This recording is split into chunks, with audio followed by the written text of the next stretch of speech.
Hello, everybody. This is Elisha Keating from wisdomseekers.net, and we are on YouTube. And no, this is not an interactive. You can ask questions on the subject we're talking about, or anything that's on the spiritual subject, and we'll be glad to help you with that. So we've got ambient mode. You're watching in our more immersive ambient mode. Okay. Oh, nice. I have no idea what that means. I'm just going to say I got it, though. Why not? So, yeah, they keep changing everything all the time. So, by the way, my name is Elisha Keating. This is wisdomseekers.net. And this is Linda. Say hello, Linda. Hello.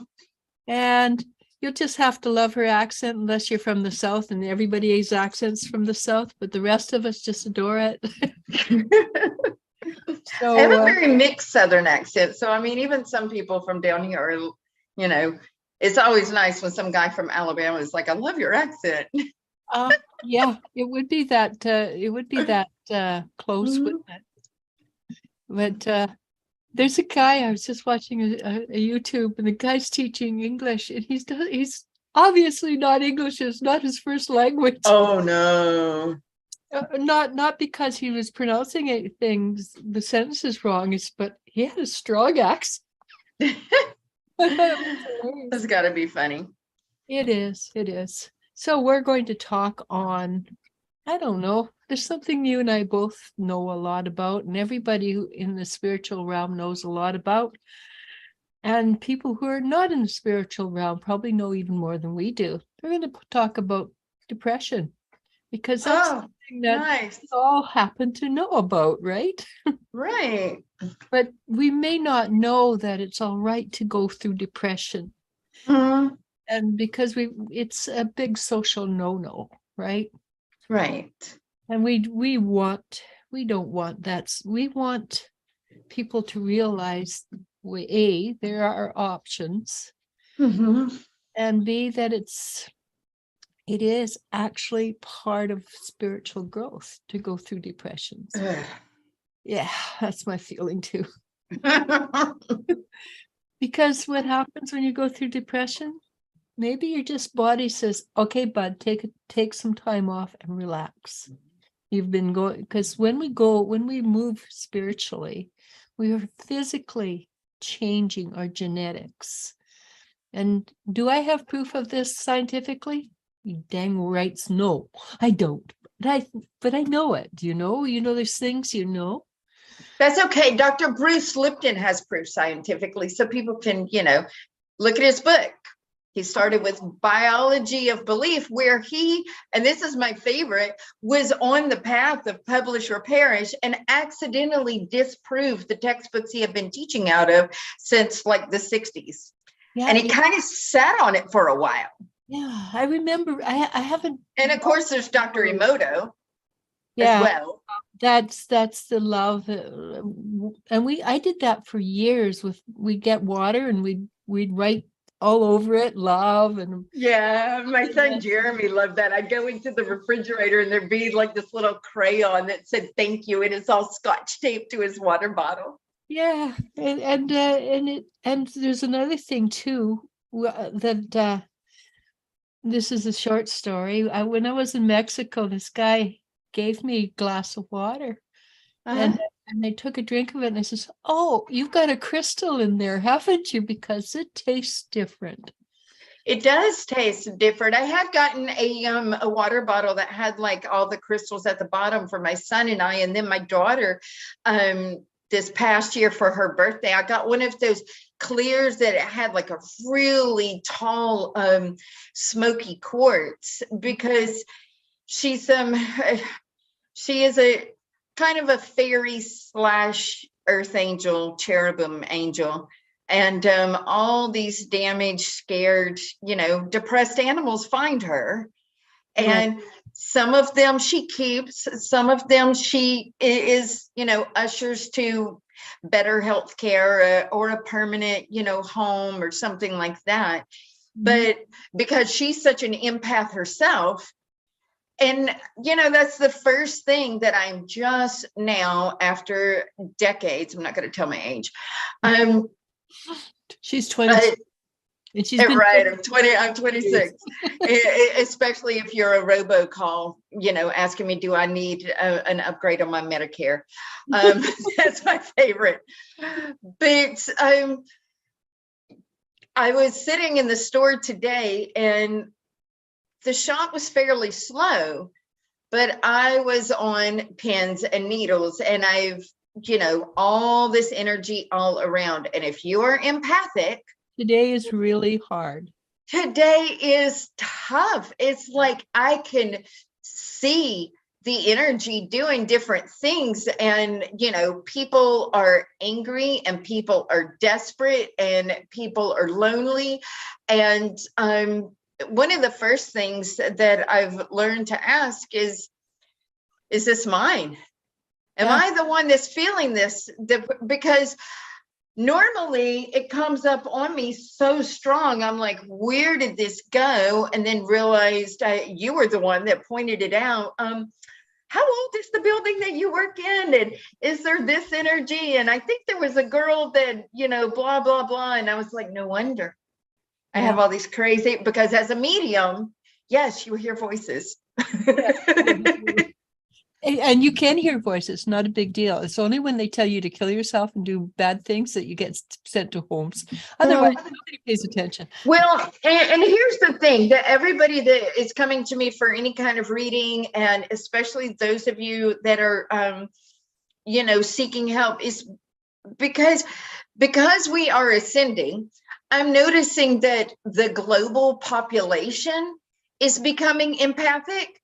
Let's go all the way back to what it was like when you were young.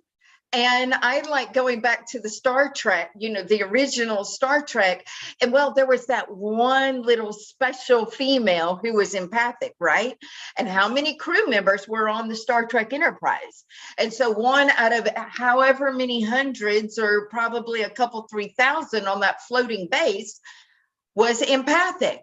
Well, as we're going up in levels of 3D and approaching 4D, not only are everybody's becoming empathic and having to learn the hard way that it might not be your thoughts doing that, and B, the really dark and mischievous people that haven't been able to cross over to the light, or beings who can never come into a body. It's like all of a sudden we can see and hear them. And they're all in 4D. They live in 4D. So we're on their stomping grounds, right? We're walking through the haunted forest to get to the 5D part. Yeah, and that makes it very hard. And the thing is that most empathics don't realize is you don't have to own it. And that's so hard not to own it when you're feeling it, though. It is, until you go, is that mine? And as soon as you say, it's not mine, it should leave. Yeah.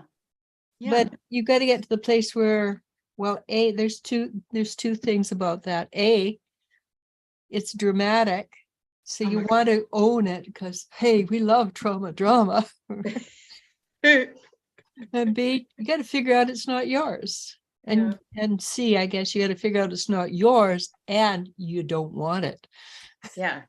That can be. You can go, bye, Felicia. Yeah. No offense to anybody named Felicia. I love that name. Oh, okay. I thought you were just mispronouncing my name. No. Because it's close to Elisha, right?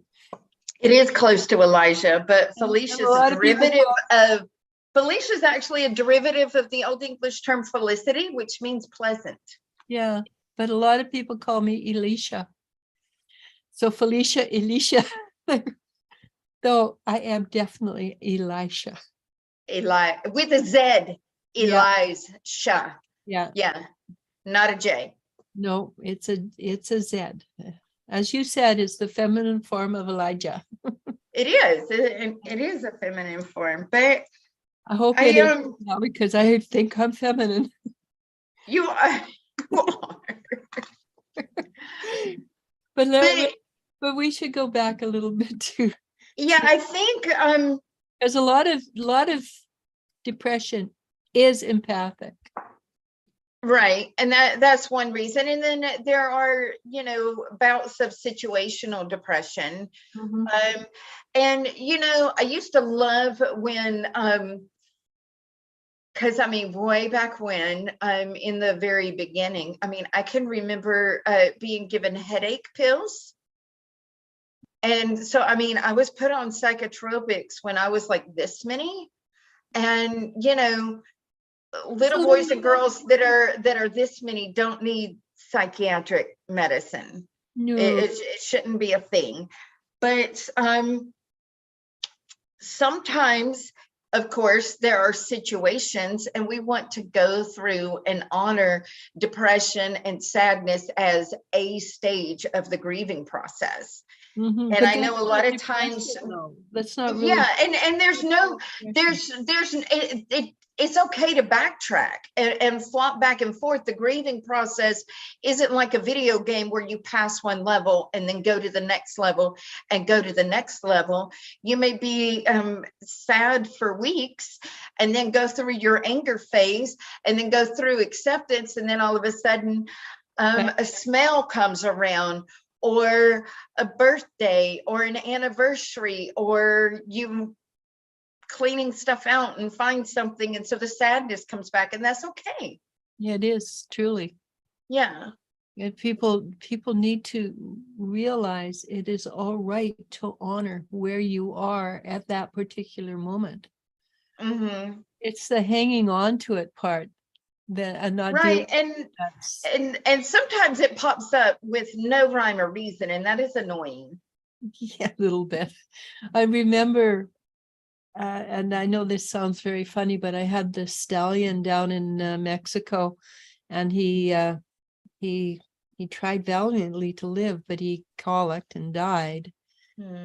I mourned for 6 months, and that was like 25 years ago, and I'm still tearing up because I love that guy. Yeah. And people would walk into the room and I'd have tears running down my eyes. I didn't do it when the people were around, but because I tried to keep it personal, private, because it was verboten down there to do that. Yeah. But that's until it was ready to leave. I couldn't I was not ready to let it go until I was ready to let it go. And that is definitely all right. I know for years and years, I from a little girl had little glimpses of, being psychic and being a medium, and I didn't want any part to do with it or anything like that. And I can remember being, well into adulthood, actually, not too long ago. And Father's Day, my dad's birthday, and every few years, Memorial Day actually falls on my dad's birthday. And people are like, "Oh, did you recently lose your dad?" And I'm like, no, I remember because I was still a schoolgirl when he passed, higher in school, but still a schoolgirl. And I remember reaching the age to where I had more years being alive without a dad than with one. And I would cry like it was the day before yesterday. And I just had such a hard time with that. Once I was able to, own the mediumship, it's like, okay, I could talk to him whenever. Then I don't know, I don't accept it a little bit more because the physical touch and things are not there, but the conversation's there, easy.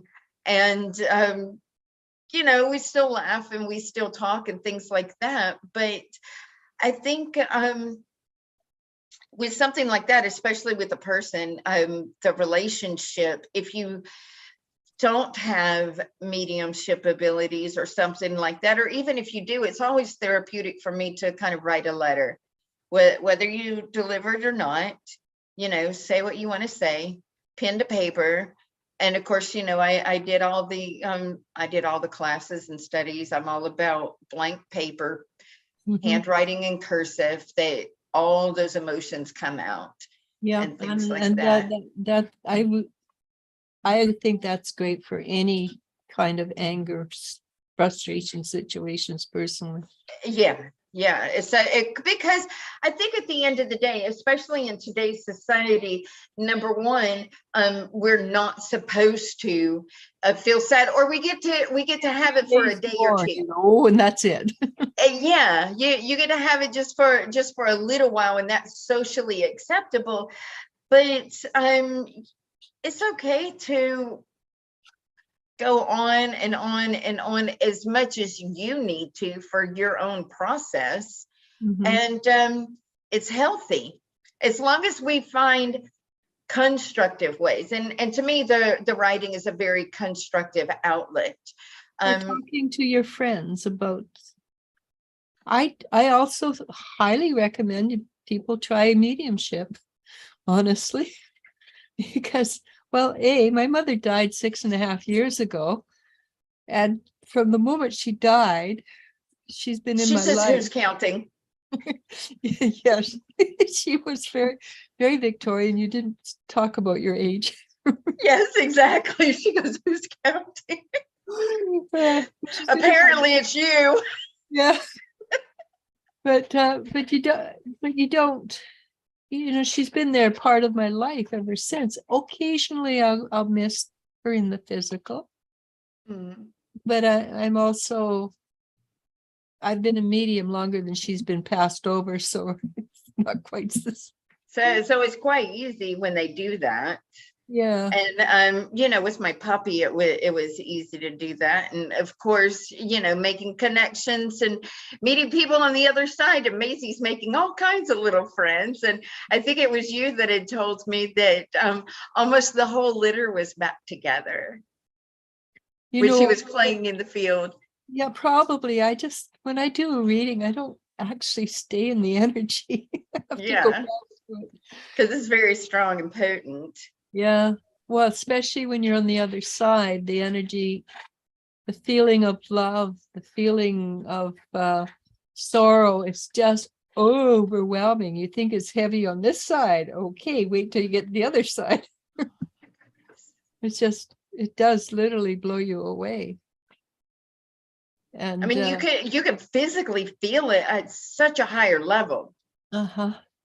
And we recently had a friend lose her daughter, and I found out a whole bunch of things about her daughter I didn't know about when she was on this side. And the lady has a huge sense of humor.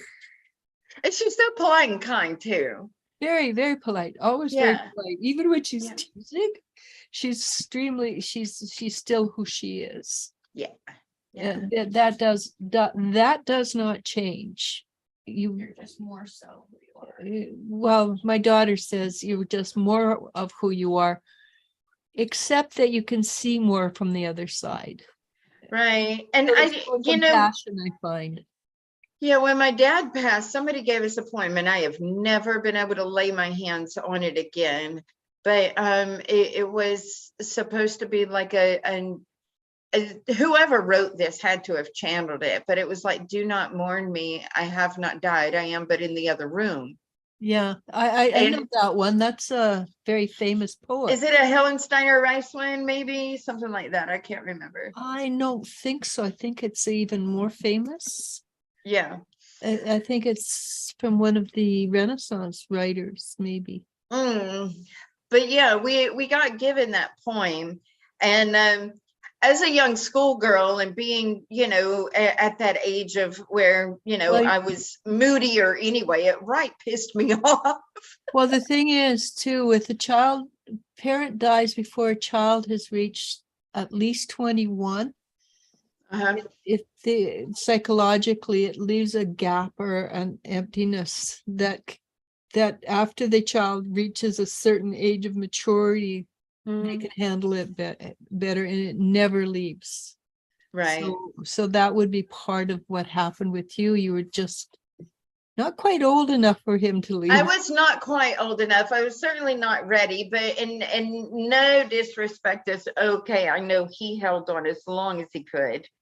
Because you say he kind of feels bad, but there's no reason to feel bad at all. No reason to Well, feel you do bad at the, all. it is what it is, I mean, he still unfortunately. helps me now, so it's all good. Well, he helps you a lot more now that you could hear him. And your father too has a very, He has a very Southern sense of humor. he does, very much so. But anyhow, let's go back to because for me, I have a hard time mourning because I am capable of talking to people, and to me they are. So I can't tell the difference when people ask me if somebody's alive or dead. I can't really tell the difference if they're alive or dead.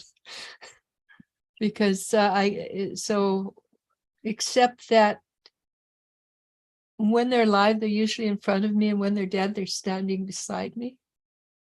Yeah. Now, see, I always, when I picture, it always is in front of me, no matter what. But sometimes I can get a gist of if they're passed or alive or dead based on the background around them, because I always get a visual, no matter what.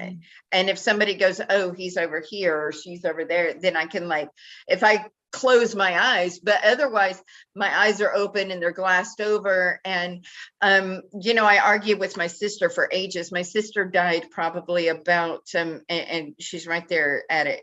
She doesn't let me say the word died. Like we've argued more since she crossed over than she was here, because she hates that term. But it's the body that dies. Yeah, the body passes on. Yeah. And sometimes when depression comes on for a situation, that's one thing. And then people always say, well, it's a chemical imbalance. Well, I don't believe that. Your thoughts, holding the same thought and firing it the same pattern 81 days in a row will physically manifest as a pattern in the brain. Yeah, a pathway. And so which comes first? I mean, it's such a chicken or egg issue. And this is why when something comes on, it's okay. So one of the things you can do about that then would be hypnosis. Yes. And hypnosis helps a lot, because hypnosis, and especially the way I do it, you can really manifest physical phenomena. I told you what I did to my daughter, bless her heart. You made her close so she couldn't open her eyes. I glued her eyes shut. Yeah. And now she won't let me hypnotize her anymore. Well, I did the same to you. I know. But I with Elle, I just couldn't get her. She couldn't count past. My hair's driving me nuts. It looks really nice. She couldn't count backwards from past 98. 98. She got two in, and she'd try.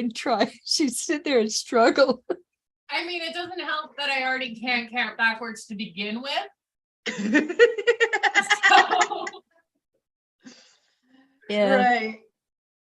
But and you're well versed in the NLP and the way you talk to people, whether they realize that or not. And I'm not actually well versed in NLP. I'm just naturally do it. You do naturally do it. Because I don't actually even know what NLP stands for. Neuro-linguistic programming. Oh, cool. Yeah. I guess. Right. I think you learned more than you realized that at university, but when you're not in it, I didn't, and if someone's anything like that, I didn't take anything like that. Not directly in that time frame. It would have been something else, but just part of your general coursework, but helping people to have a different perception. Oh, well, at that time I was super duper heavy into spirituality. Yeah. And I had a teacher that was light years ahead of the curve. So I will go with that rather than, because Yeah. I just studied. I took, Yeah, I actually passed stats. I enjoyed stats. I hate stats. I figured the only reason I passed stats was because of the bell curve. Right. Anyhow, anyhow, that's irrelevant and irreverent. Yeah, but when people want, can reach out and talk to a friend or talk it out to somebody or even write stuff down on paper, one thing that I do not do when I if I'm writing something down and it happens to be really, really dark, I will never, ever, ever reread what I wrote, ever.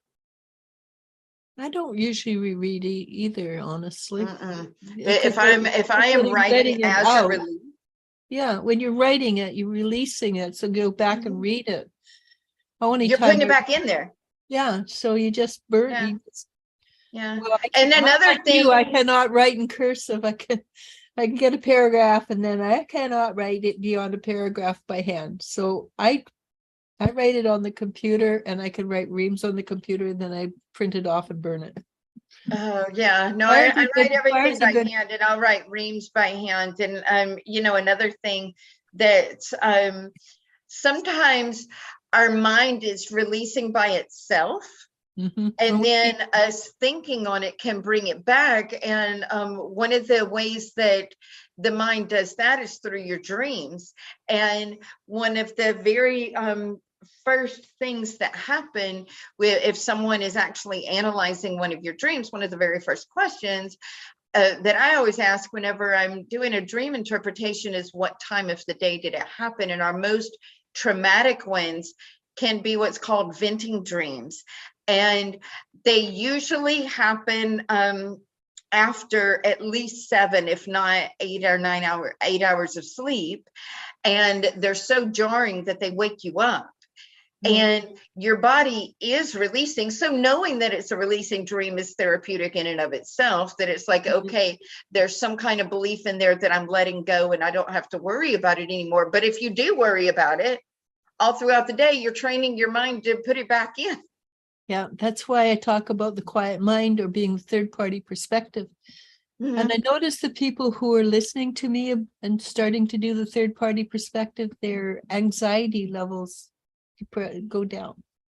That's a stereotypical NLP exercise, by the way. Oh, cool. It's one I made up myself. Very good.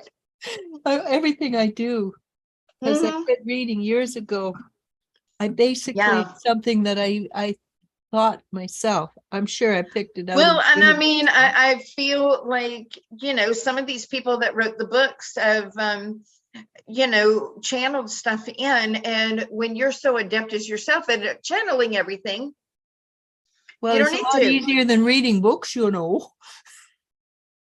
It's, but it's true. It is true.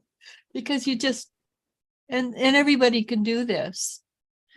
Maybe you have to learn to hear the signals, right? That's the thing.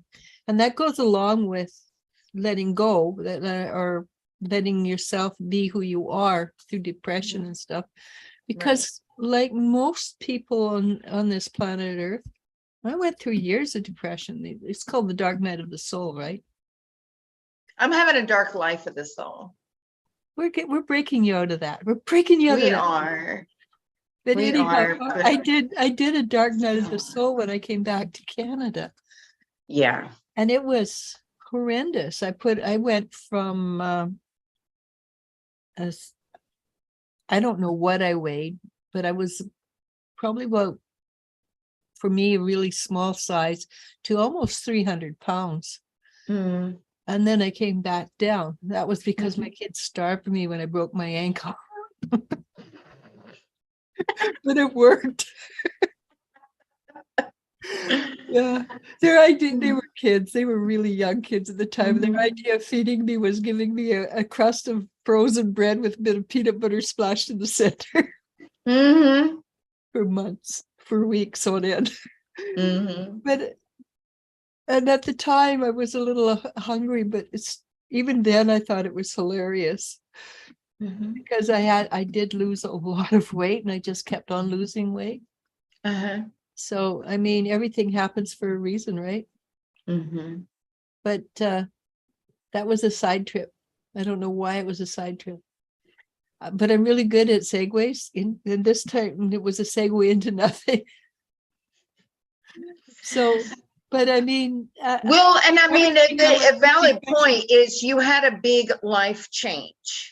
depression. And it was a you know, I'm sure the event that brought you back to Canada, you know, had to be tremendous. processed. Yeah, well, this was actually, I guess it was only 2-3 years later because but at the time I broke my ankle. I was in this 10 by 10 room, and we'd taken everything out of Emmanuel's bedroom, and because we're putting a new floor into it when I broke my ankle. So all the furniture was all around. So all that was left was my bed and nothing else. There was no other space around me. The room was a mess because it had all the pieces of furniture and bedding and everything in it. Right. 6 weeks I was in that room. Oh, wow. And yeah, I was depressed. Yeah. Just a little bit. So, but yeah, it was horrendous. But when I got out of that, it was 6-7 weeks before I could put my foot down on the ground. Yeah. I had lost a lot of weight. And that part I was excited about. Absolutely. But yeah, but doing that 6 weeks, 7 weeks of enforced nothingness, and I didn't have a TV or anything. I didn't, at that time we didn't have phones like we do now. Right. I had me. Mm-hmm. I made it. I survived. Maybe a little bit strange, but I survived. Right. But anyhow, I was forced to face myself. I had nothing else to do. And it's so many years ago. But I do know it was that time that I started to grow. I started to grow spiritually at that time. And I grew. So I use the metaphor of an arrow knocked and released from a bow. And part of that is forgiving oneself for all the dumb, stupid mistakes we make. And at that point, I realized they're not mistakes. I was going to say, I come to where I just don't believe them anymore. I have experiences. I tell my kids, I'm like, you get to choose anything you want except for the consequences. Nobody gets to choose the consequences. So I do something, I see the consequences, then I get to sit back and decide for myself, would I like more or less of those consequences? Exactly. And no such thing as a mistake. If I take action, then good on me. And if I take no action because my body needs to, go through its own spiritual mitosis for a little bit, which the very first stage of cellular division is doing nothing. Little boys are really good at this. If any boy moms out there, when you have boys, like they just like plump up and do nothing, and then all of a sudden you're buying new jeans because they just shot like 4 inches in 3 months. Yeah, my daughters did the same thing. They get bigger and then they grow. Then they grow up and they get bigger and they grow up. And the same thing happens with our spiritual experiences. And I think sometimes, especially as the earth is vibrating more, and so more and more people are manifesting more conscientiously and quicker and things like that. But we can get a little hooked on that high. Yes, and then we've reached the goal and it's like, what are we doing now? And it's like the universe is like, oh, you're on your high horse. Let me swipe that footstool out from under you. And then then the funk happens, and the Uh-huh. funk is okay. The funk kind of puts you in a point of, okay, what do I want to do next? And there's a part of which I don't know anybody who likes, but it's between stages. Hmm. And I liken it to walking in a fog, and the only place you get to step is the next step, not the next two steps, just the next step. And it's like it's a little round space. Oh, And yeah. you have no idea where you're going. Yeah. Yeah. And the only I know reason, down here, the fog can get really scary thick, and, yeah, it can roll in at 10 a.m. uh-huh, and you cannot see more than literally a meter in front of you, yeah, if that, and that's all you get. and then you just gotta guess what the next step is, and it feels like you've got cotton batting in your ears and in your eyes. Yeah. Another thing I do is I physically take care of my body. Not so much as oh, I'm going to spa and bubble bath or whatever, because when I'm depressed, I am not thinking about any such thing. But I do try to remember, and I always, when I was like, really, really deep depression, and some people have talked about the quarter century crisis, but Saturn rules our 7-year life phases, but Saturn takes 30 years to rotate. So long about the time that somebody's like 27, 28, until around 34, 35, life is tough. And something, well, I have yet to meet anybody whose life was like, oh, 32 years old was such a breeze and a picnic, because Saturn is our taskmaster. And so right about the age of like 31, 32, I really got into the perspective of, especially with so many people in my family, my literal family would have near-death experiences and come back into the body. So the body would live for several minutes without their soul in it. Mm-hmm. And so I take care of my body the same way I would take care of one of my kids. And I would know my children as toddlers, especially as infants, they're not going to eat, they're not going to sleep, they're not going to do anything unless I'm doing it for them. So when I'm depressed, I'm like, okay, I don't want to deal with me, but my body needs food. Yeah. My body needs sleep. My body needs rest to just physically lay down and not worry about the dishes and the dusting and the vacuuming, and the weekly chores do not have to happen every single week. It's going to be okay. Yes. You can try that. And if you've got a good partner, that's not a problem.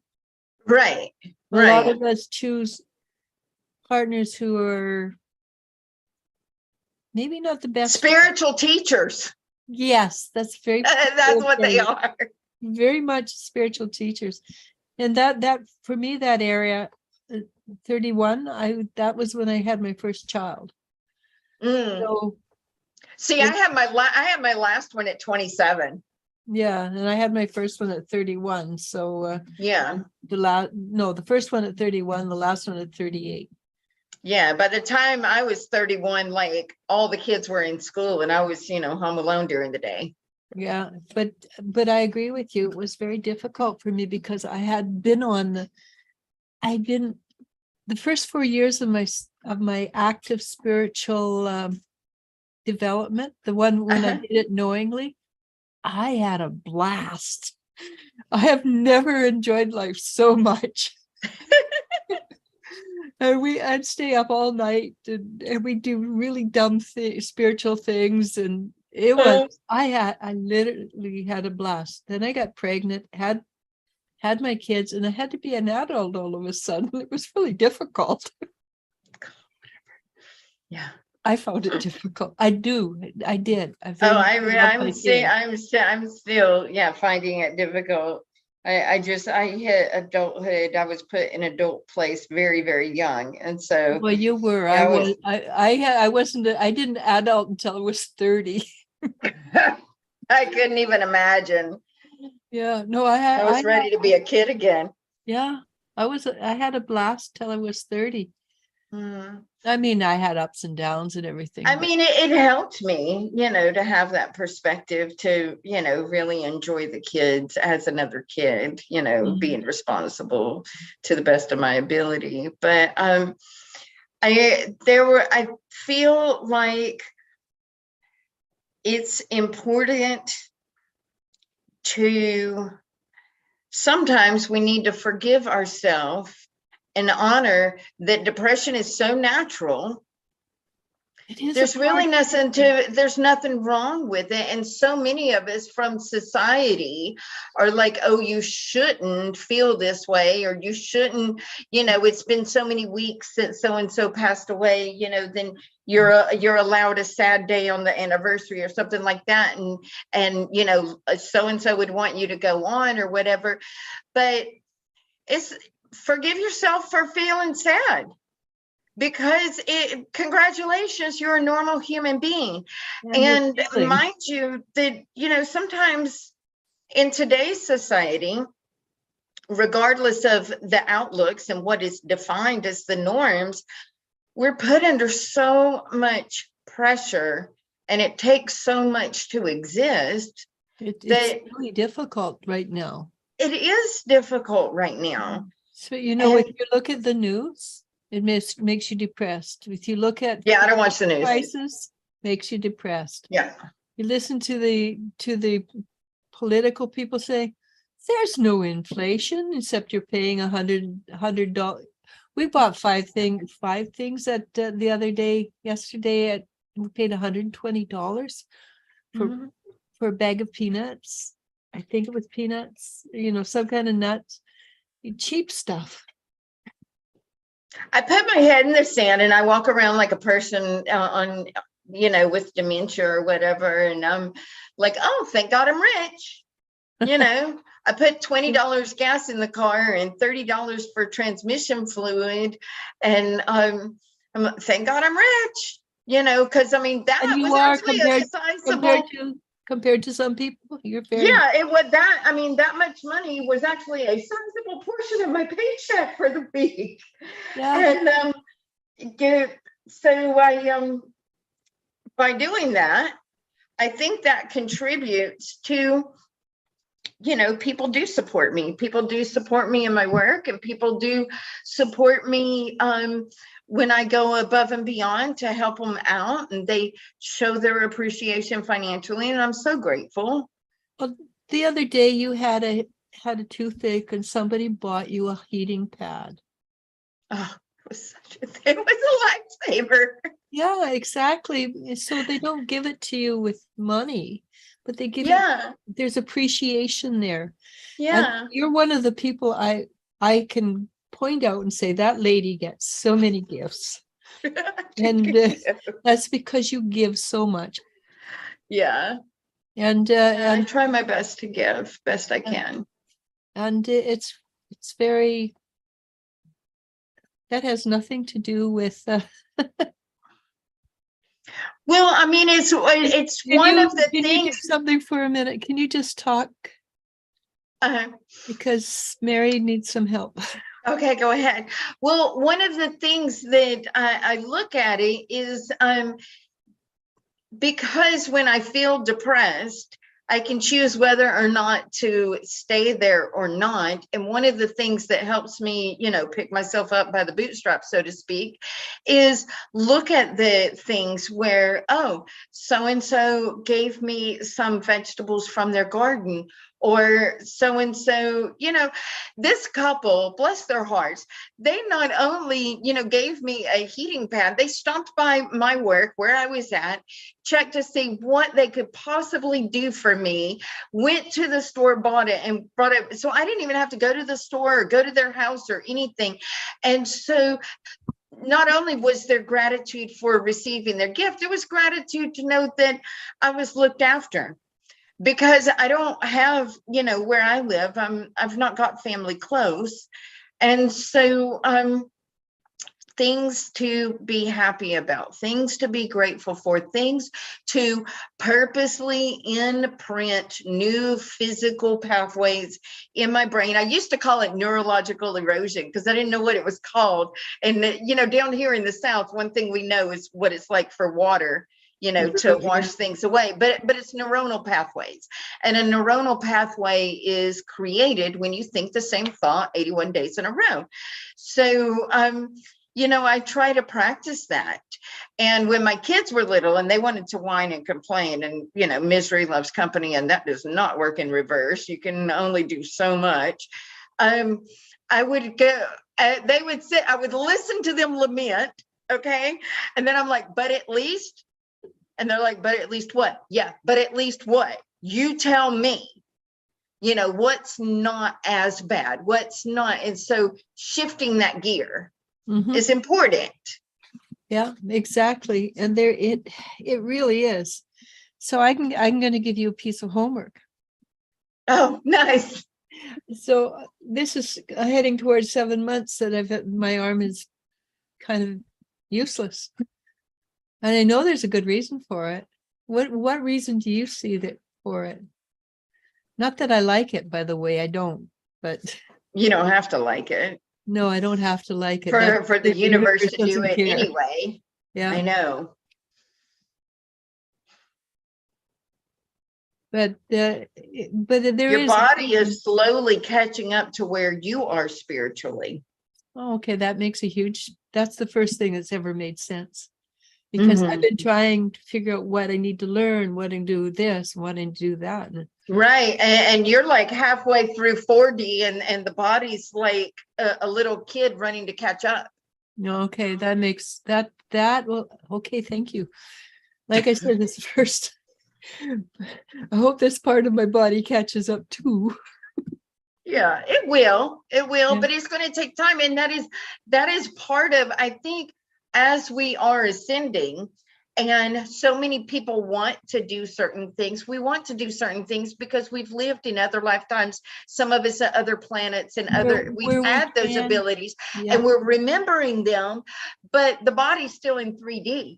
And so when I am, I don't look at my body as a junior partner. We are a 50-50 split. However, she is her own living entity. She cannot be alive without my soul in it. Yeah. And my soul is not going to exist down here without being in her. Yeah. And so my body's within my energy. And the two of us are coexisting And partners. My lifetime partner. This is my lifetime partner right here till death do us part. We've been together my whole life so far. Exactly. Because that's how life works. Except for walk-ins, but that's another subject. Don't get me started on the walk-ins. But one of the things we need to do, and this also affects depression, is looking after our biome. Our gut biome. And so it's interesting because the very first physical thing that I looked at regarding depression or was the HALT. Remember, the big HALT euphemism came out in the 70s. Are you hungry, angry, lonely, or tired? And, you may need sleep, you may need food. And the gut biome can cause you to crave certain foods that might not be the best for your body. And so that's where probiotics, prebiotics, postbiotics, so that's a whole nother topic for a whole nother day. But you need, when you're born, you've got like 2,000 different healthy bacteria in your stuff, breeds of bacteria, not just 2,000. And I think by the time you're my age, you've got 14. Right. If they've not been killed off with antibiotics. Yeah. But you can reintroduce them too, right? Up to a point. Yeah. I'm drinking kombucha. It's it's make my own. Yeah. Well, this is a company that they make it, they use monk fruit. Oh, So yeah. it's a natural fruit sugar. And it's, But the thing is with kombucha, it eats the sugar to make itself. And so it right. becomes very tart. This is not tart. That's what I'm trying to say. It tastes like Sprite. Oh, okay. It's called Live Soda. It's a fermented drink. It comes in like 8 different flavors. You And get it there's up in something Canada? Because I've never seen it. probably, I think it's made in South Florida. But Uh-huh. you know, one of the ways that we introduce it is like sauerkraut, the kefir, the cheese, things like that. A good healthy yogurt Yeah. that has I all do the the live kefir, I do the bacteria. yogurt, I the homemade yogurt. We make Yeah, our, some people and some people drink, the raw milk, yeah, raw we dairy. really hard to get raw milk here. Mm, It's a government issue. same. Yeah. But the kefir, yeah, we use, and you can make ginger beer, which is also made, if you do it right, you can make it with live, and it is divine. It really is. Except that I quit making it some years ago. I don't know why. Is there alcohol in it? It does become a little alcoholic after a bit, yes. But yeah. just like 1% or 2%. Okay, yeah. But it is made the same way as kefir is. Not kefir, Kombucha. kombucha. Yeah, But it tastes different from kombucha. yeah. It does taste like ginger ale. But and it's a very unfortunate name, but Dr. Alexandra Hunger, he's Spanish, Mexican Spanish. So his last name is spelled Junger, but he actually did research in Canada where you're at. I believe he was over in BC. And by cleaning up people's diet, he was able to cure depression, turn off schizophrenia, all this stuff, because the stomach, the gut biome, and everything is what sends the signal to the brain to tell and the hippocampus of the brain that's in charge of if you're mad, sad, glad, or whatever is also in control of your appetite. And there's a certain kind of negative flora that does contribute to you being more angry or more cranky or something like that. Mhm. But what was I going to say? Oh yeah, 20 years ago, 30 years ago, I guess now, because my kids are older than I remember. It used to be a big craze of having Colonics. colonics. And the one lady I used to go to, because I did feel really good after that, she had a man that came every day, at least once a month, and he was schizophrenic. As long as he kept himself clean, he did not have schizophrenia. Yep, I've heard that. Yeah, and I've heard that. a lot of people won't do it because it's disgusting, but it's What's just, grosser, keeping it inside? I mean, if we want to call a spade.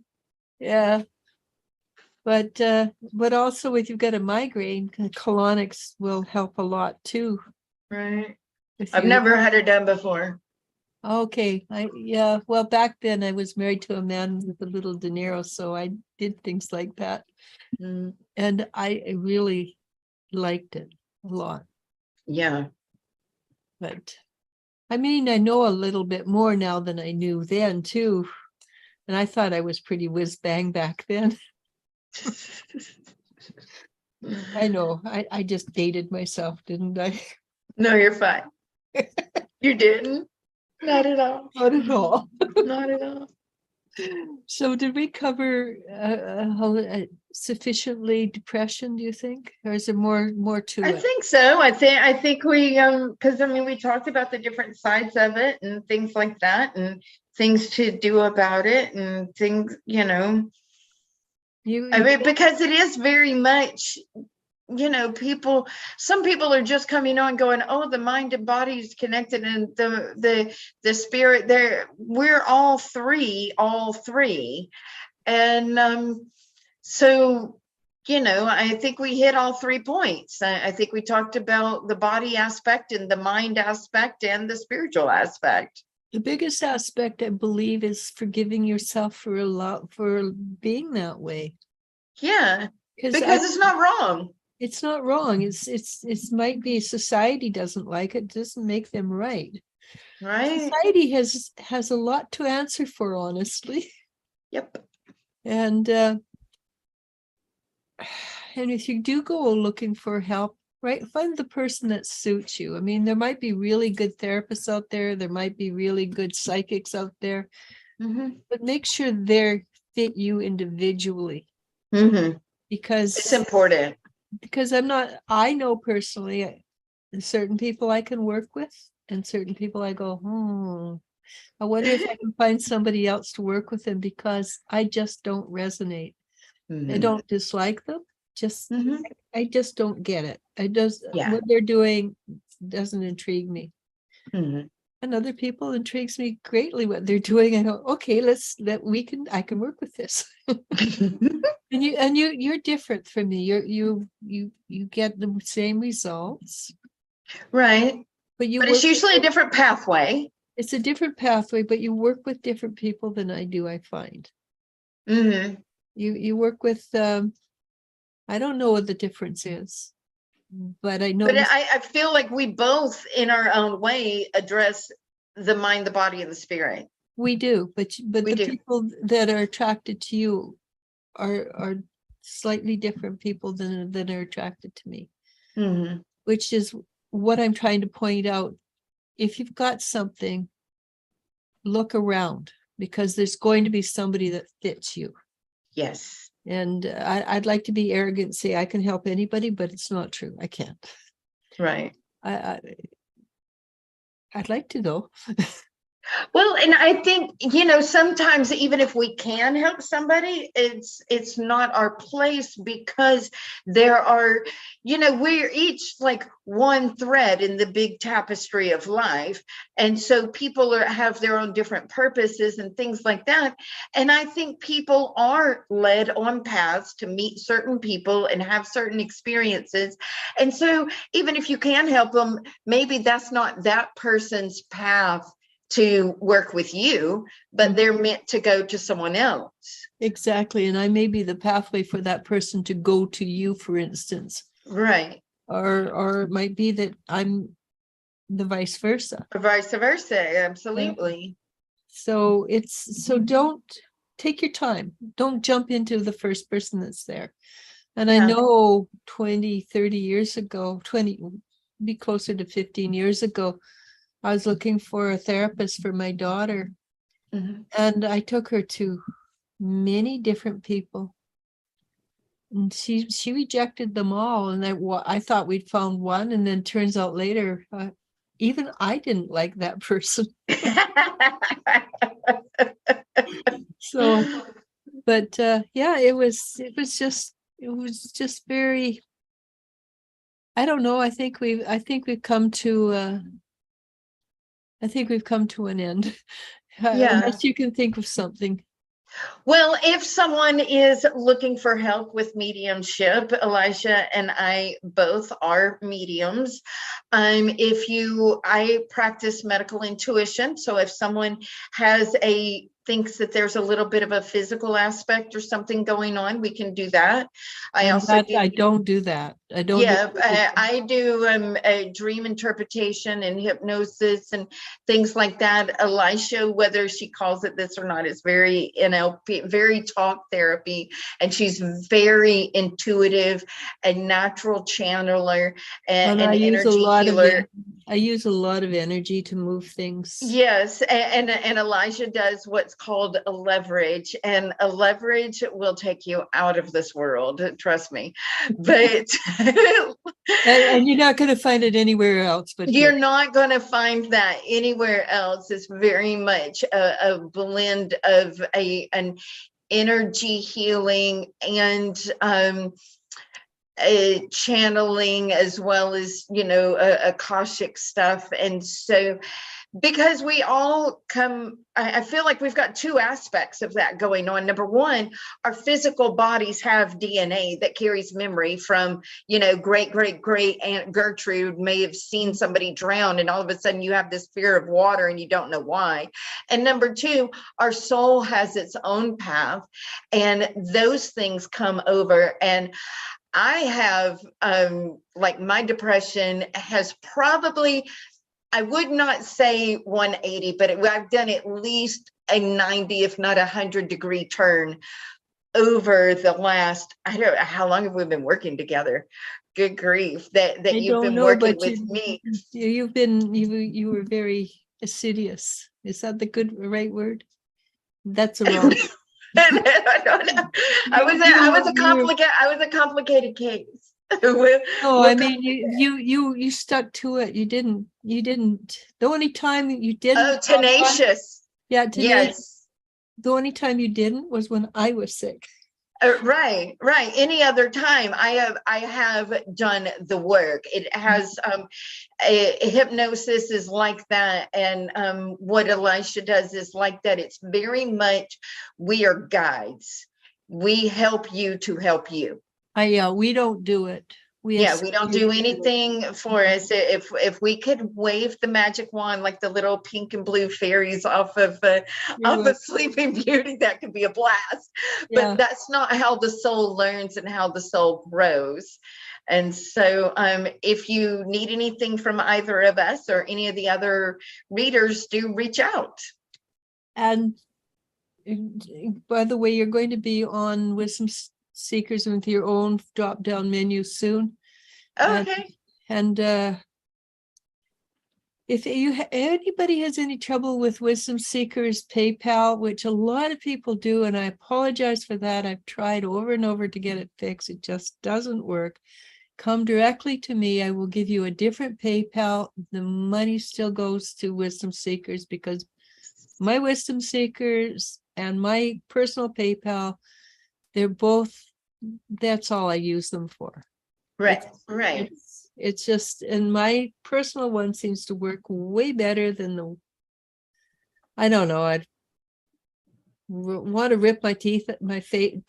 I know, but as a founder, owner, CEO, operator of Wisdom Seekers, by sending money to you, they are sending money to Wisdom Seekers. It's the same thing. And I'm the one that passes the money back out. So yes.